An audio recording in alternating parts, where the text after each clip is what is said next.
Porque na verdade o cuidado que Deus realiza na nossa vida passa também pelo cuidado que nós temos. É parceria. Deus nos cuida e o tempo todo zela pela nossa vida, mas espera também que a gente faça o movimento de zelo, porque é uma atitude amorosa.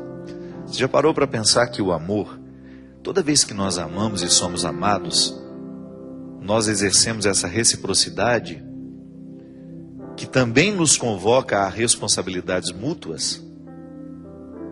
Eu, porque sei que sou um filho amado pela minha mãe, eu sei que minha mãe cuida de mim, mas eu também vou me cuidar por causa do amor que eu tenho por ela. É recíproco. É uma experiência de responsabilidade mútua. Ela se cuida, eu sempre digo a ela: mãe, se a senhora quer viver bastante, e eu sei que ela quer, a senhora vai ter que ter muitos cuidados com a saúde da senhora. A senhora vai ter que ter cuidado com a alimentação, a senhora vai ter cuidado com o descanso da senhora, de tomar um remedinho na hora certa, de não negligenciar a oportunidade de fazer uma caminhadazinha, ainda que seja pequena, de 15 minutos por dia, para ela. Porque a gente quer ter a senhora muito tempo. Claro, com qualidade de vida, que a gente não é egoísta, para querer amarrar o outro em nós, ainda que seja a todo custo, a qualquer preço. Não, viver com qualidade, sabe? O idoso, eu gosto muito de idoso, você sabe disso. Como é que o idoso pode fazer para cuidar da saúde mental? Lendo, fazendo quebra-cabeça, caça-palavras, né? Exercitar a mente. Guardar as coisas sempre no mesmo lugar, fazer uma rotina, para que você tenha condições de manter-se saudável por mais tempo. O cuidado que Deus realiza em nós passa pela experiência do nosso cuidado pessoal. Da mesma forma como a mãe cuida do filho e faz de tudo para que aquele filho cresça, Deus também cuida de nós. Numa dimensão espiritual que nós não podemos nem sondar, nem conhecer na totalidade. Eu não tenho nem como avaliar o tanto que Deus cuida de mim. Mas eu posso avaliar o tanto que eu correspondo a esse cuidado no momento em que vivo. Eu preciso corresponder ao cuidado de Deus na minha vida. Eu preciso ter uma atitude zelosa por quem eu sou. Eu preciso zelar pelo meu sacerdócio. Eu preciso zelar pelos dons que Deus me deu. Eu preciso zelar pela minha saúde. Eu preciso zelar pela minha liberdade. Eu sempre tenho essa preocupação, minha gente. Jesus morreu, viveu, ressuscitou por mim, para a minha salvação. Jesus nasceu, veio ao mundo para a minha salvação. Como é que eu zelo dessa salvação? A teologia nos ensina que a salvação é um dom, mas que a gente pode recusar. Infelizmente, muitas pessoas recusam o dom da salvação. Não recusam pelas palavras.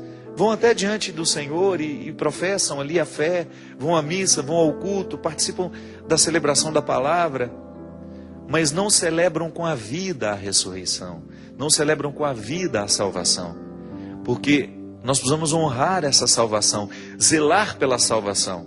E não é só a profissão de fé pela boca, não, é o jeito de viver. Jesus é o meu Salvador, e eu preciso zelar por essa salvação que Ele me deu, como um presente que eu tenho de abrir todos os dias para conhecer o seu conteúdo. A salvação é um presente inesgotável. Enquanto a gente viver, nós não teremos descoberto todas as possibilidades dessa salvação na nossa vida. Por isso, quando a gente encontra uma pessoa dependente das drogas, por exemplo, do álcool, ou vivendo uma prostituição, aquela pessoa que perdeu o amor pelo corpo, ali a salvação deixou de ser zelada, porque aquela pessoa se perde a cada dia. E a salvação é um movimento contrário, é não permitir que a dignidade humana se perca, é a gente assumir um jeito de viver que seja digno com aquela salvação que foi realizada por cada um de nós. Como é que você zela pela sua salvação, por exemplo? Como é que você corresponde a esse dom recebido? É uma pergunta nossa de cada dia. Passa pelo crivo da nossa conversão. Sabe aquela análise minuciosa que nós precisamos fazer da nossa conversão? O quanto que do meu coração já está convertido? Quanto que de mim já é parecido com Jesus? Porque essa é a conversão. A proposta cristã é a gente se tornar cada vez mais semelhante a Jesus. No nosso jeito de pensar, no nosso jeito de falar, no nosso jeito de viver, no nosso jeito de amar. Lá no nosso trabalho, lá onde você é convidado a viver, lá você está, como um legítimo testemunha de Jesus. Testemunha do Evangelho, daquilo que Ele fez na sua vida. Mas é ali que entra o seu zelo, para que você não se torne escândalo para o outro. É ali que a gente tem de zelar, para que a gente não se torne causa de escândalo para o outro. E não é hipocrisia não, viu? Não é maquiar, não é fingir que você não é pecador, não. É honestidade com o processo. Deus deixa de trabalhar no coração mentiroso. Ao contrário do coração que é verdadeiro, que por mais miserável que seja, olha, eu assumo, eu estou miserável e eu preciso dar um jeito na situação. Ali Deus já começou a trabalhar. Então o zelo pela salvação passa pela nossa responsabilidade. Não se descuide de ser um homem salvo. Não se descuide de ser uma mulher salva. Isso é, que nada lhe escravize. Que ninguém lhe escravize. Que nenhum sentimento lhe escravize. Que nenhuma droga lhe escravize. Que nenhuma dimensão do seu eu seja causa de queda para você. Porque as nossas escravidões nascem aqui dentro de nós. Naquilo que nós alimentamos e naquilo que nós permitimos que cresça. Da mesma maneira como um relacionamento pode ser causa de perdição para muitos. E a gente sempre diz, não é um projeto utópico. Os nossos namoros, os nossos casamentos, as nossas amizades, os nossos relacionamentos precisam ser instrumentos de salvação na nossa vida. Aquele marido que você tem dentro de casa, você é responsável, corresponsável pela salvação dele. Ele é o primeiro responsável. Deus é o primeiro, antes de tudo, né? Mas Ele é o primeiro a participar dessa corresponsabilidade de ser salvo. Agora você, com a sua oração, com o seu testemunho, com o seu jeito de ser esposa, você participa da salvação dele. E ele é a mesma coisa. O amor cristão, o verdadeiro casamento, o verdadeiro matrimônio, é quando ambas as partes estão comprometidas uma com a salvação do outro. Se Deus me colocou na sua vida, é para que eu seja um instrumento de libertação para você. É para que você fique melhor a cada dia. Claro que as nossas misérias fazem parte, mas é a superação dessas misérias que nos salva. A mesma coisa é um relacionamento de namoro. O namoro, você já vê o que será a vida futura. O namoro é o tempo para ensaiar o casamento. Por isso que namoro tem de terminar. Não tem problema terminar o namoro, para depois não ter que terminar o casamento depois. Se você descobriu que as incompatibilidades são demais, que você não tem disposição para lidar com elas, você não pode se casar com esse homem, você não pode se casar com essa mulher. Se você já percebe indícios de agressividade, de que esse homem não será capaz de ser um instrumento de salvação na sua vida, que ele vai trazer correntes ao invés de quebrar os grilhões, se ele não vai favorecer a sua liberdade, essa que Deus nos dá, que não é a liberdade de ir para lá e para cá, é liberdade interior, gente. Que é só a partir da liberdade interior é que nós somos capazes de nos sacrificar pelo outro. Olha que interessante isso. Para a gente fazer uma renúncia, a gente tem de ser muito livre. Tem de ser muito livre para ter coragem de dizer, eu não quero isso, ou eu não vou. Ou tem de ser muito livre para poder dizer, eu vou me sacrificar neste momento por você. Só quem é livre verdadeiramente sabe obedecer. Então o outro na nossa vida, se nós somos cristãos, porque nós não somos obrigados a ser, mas se nós fomos batizados nas águas deste Cristo que nos liberta, é nossa responsabilidade zelar pelas amizades que nós temos, pelos relacionamentos que nós temos. Toda e qualquer pessoa que começa a ter influência sobre nós, até o autor que a gente lê. a novela que a gente assiste, o filme que a gente assiste, tudo isso está entrando na nossa cabeça, nos libertando ou nos acorrentando. A palavra de Deus nos liberta, a verdade nos liberta. Desde que essa palavra seja interpretada no contexto que foi escrita, porque também ela pode acorrentar. Muitas pessoas são acorrentadas por líderes religiosos. Muitas pessoas ficam incapacitadas de viverem uma verdadeira experiência religiosa porque se amarraram nos conceitos errôneos e equivocados dos líderes que escutam. Eu, às vezes, fico ouvindo na televisão a palavra de Jesus sendo usada de maneira tão cruel, tão banal, descomprometida com o crescimento humano. Pode observar como algumas religiões pregam Deus a partir da facilidade. Você entra dentro daquela igreja, você começa a pagar o dízimo, você frequenta o culto e Deus vai te fazer ficar rico, Deus vai te fazer livrar-se dos problemas. O absurdo de outro dia, um vídeo que eu estava vendo, de um rapaz que disse que Jesus pagou a dívida que ele tinha para o banco de 15 mil reais. Você viu esse vídeo? Então você deve e você não vai pagar porque Jesus pagou para você. Então veja bem, tem uma irresponsabilidade nessa história, né? Eu vou negligenciar as minhas dívidas porque Deus paga para mim. Para com isso, meu Deus do céu. Uma religião que me faz ser desonesto. Tudo bem, os milagres existem, mas vamos com calma. Então às vezes uma pessoa inocente vê um vídeo desse, aquela coisa sem discernimento, e vai acreditar que Deus faz isso na nossa vida. O pior, vai acreditar que Deus tem obrigação de pagar as nossas dívidas. Não. Deus nos dá saúde e a gente trabalha e paga o que deve. Isso é mais honesto, isso é mais sensato. Foi Jesus mesmo que disse: dai a César o que é de César.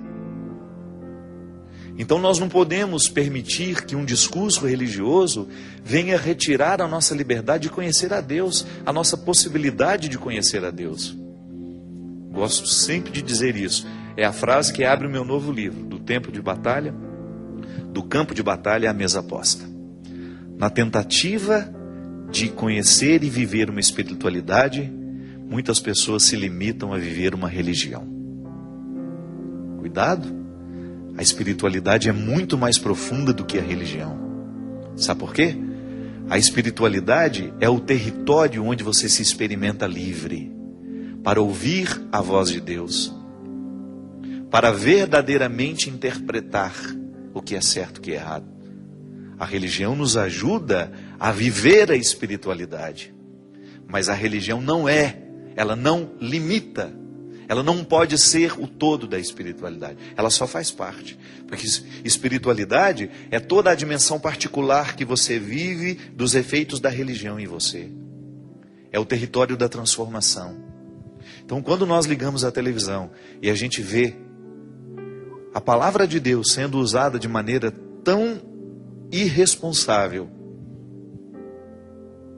com proclamação de milagres questionáveis, muito mais para poder provocar um poder midiático, de adesão de outros crentes, de adesão de outros fiéis, muito cuidado com isso. Deus faz milagre? Faz. Mas Deus não pode se tornar um espetáculo. Deus não pode se tornar um discurso espetaculoso que fira a ordem das coisas. Sabe? Porque isso é corrente que você coloca na alma de uma pessoa, que impede de viver essa verdadeira liberdade, que nos coloca diante de Deus, permitindo que Ele seja Deus e que eu seja quem eu sou. E entre nós uma possível relação de amizade profunda, de profundo conhecimento. Então cuidado a quem você escuta, quais são as autoridades que estão lhe ajudando a crer. Zele por essa salvação que lhe vem pela palavra. Escolha bem o alimento espiritual que você dará a você. Cuidado com o que lê. É um desafio de toda hora, zelar pela salvação. Porque senão, nós estamos lá dentro da igreja, mas estamos mais perdidos do que quem está fora. Porque dentro da igreja, seja ela qual for, nós corremos o sério risco de estar protegidos pela hipocrisia. O templo não nos salva. estar lá dentro não nos salva. Cantar os hinos, isso até os ateus fazem. Quem não crê, os indiferentes, não estou dizendo que ateu é ruim não, viu? Não estou dizendo isso não. Porque às vezes a gente encontra mais honestidade num coração que não se dobra, que não crê, do que naquele que está lá todo dia. Também não estou dizendo que você tem de ser ateu. Eu acho que a fé faz bem ao coração. O que eu estou dizendo é que muitas vezes os templos podem ocultar as nossas hipocrisias. E a gente acha que está salvo. Mas a nossa atitude é que vai dizer se estamos salvos ou não. A maneira como nós estamos nos tratando é que vai dizer se estamos salvos ou não. Porque ali, quando nós estamos convidados a fazer um trabalho com os nossos irmãos de igreja, de comunidade, de trabalho, é ali que nós vamos zelar pelo caráter salvífico desse batismo que nós recebemos. É ali que nós vamos nos exercitar. É ali que nós vamos ver se a gente está sendo ou não cristãos. É o fruto. Você parou para pensar que às vezes nós vivemos uma pertença religiosa infrutífera? E até mesmo nós vamos ficando desanimados, porque todo ser humano gosta de ter resultados. E o resultado do cristianismo é coração amadurecido, não é outra coisa. Ah, a riqueza veio porque você trabalhou. Ah, a riqueza veio porque você tem um dom e você exercitou esse dom honestamente, você conseguiu isso, conseguiu aquilo. Tudo bem. Só que a verdadeira riqueza que o cristianismo pode nos dar, sabe qual é? É o coração amadurecido.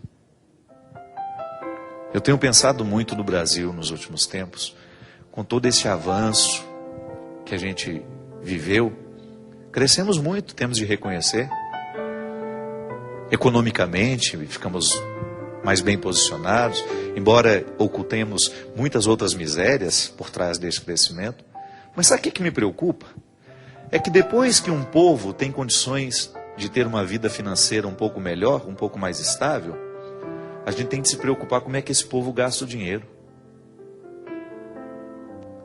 Porque de uma pobreza, o dinheiro não nos salva, que é a pobreza de espírito. Dessa pobreza, o dinheiro não pode nos salvar.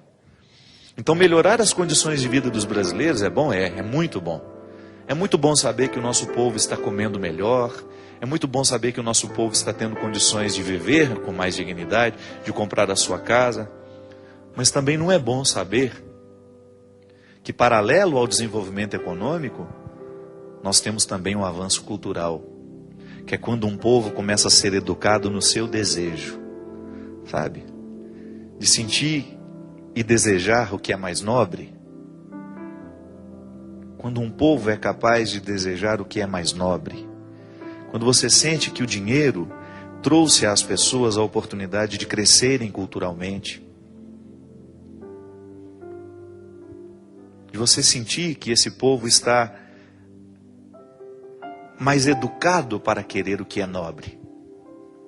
Que não se aceita, que não aceita ser nivelado por baixo. Com essa programação de televisão que tantas vezes desconsidera a inteligência das pessoas. Ou então que propõe um gosto amargo o tempo todo. O tempo todo noticiando o que é amargo e as pessoas engolindo isso e desejando esse tipo de notícia e desejando esse tipo de programa, cuja pauta é só a vida do outro, é a fofoca que se faz. Que tristeza que a gente não tenha no nosso dia a dia um programa que eduque verdadeiramente as nossas crianças, né? Um programa que a gente tem de pagar, infelizmente, um canal fechado, onde você tem a oportunidade de ter lá algumas reportagens que vão realmente agregar a nossa vida. Isso é cristianismo, minha gente. Que é quando você percebe que as pessoas estão mais seletivas. Que o Evangelho trouxe ao coração daquelas pessoas capacidade de selecionar melhor o que vão digerir ou não. O que vão consumir ou não. E volto a dizer, é muito mais do que estar dentro do templo. É você incorporar um valor, trazê-lo e dividi-lo com a sua família. Acho que uma verdadeira família cristã é aquela que seleciona tudo que entra dentro de casa. Nós não somos obrigados a consumir o lixo cultural que tem sido produzido pela sociedade que nos nivela por baixo. Nós vamos ficar mais seletivos, nós vamos estudar um pouco mais. A nossa religião não vai se limitar a ser uma religião devocional. Nós vamos querer conhecer cada vez mais a palavra de Deus, nós vamos estudar um pouco mais o nosso catecismo, nós vamos crescer como família, nós vamos crescer como pessoas, e nós vamos fazer de tudo para que não nos falte o instrumento. Da mesma maneira como a Canção Nova tem uma infinidade de produtos que ajudam as pessoas a serem melhores.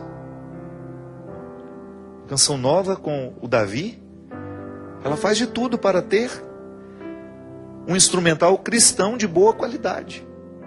Não é um livro para te alienar, não é um livro para te fazer apenas compreender a religião de maneira superficial. Não, vamos aprofundar. João Paulo II já nos convidava a isso. Vamos jogar as nossas redes em águas mais profundas. Chega de superficialidade. Isso é zelar pela nossa salvação. Isso é permitir que o cuidado de Deus na nossa vida se encontre com o cuidado que nós temos conosco mesmo.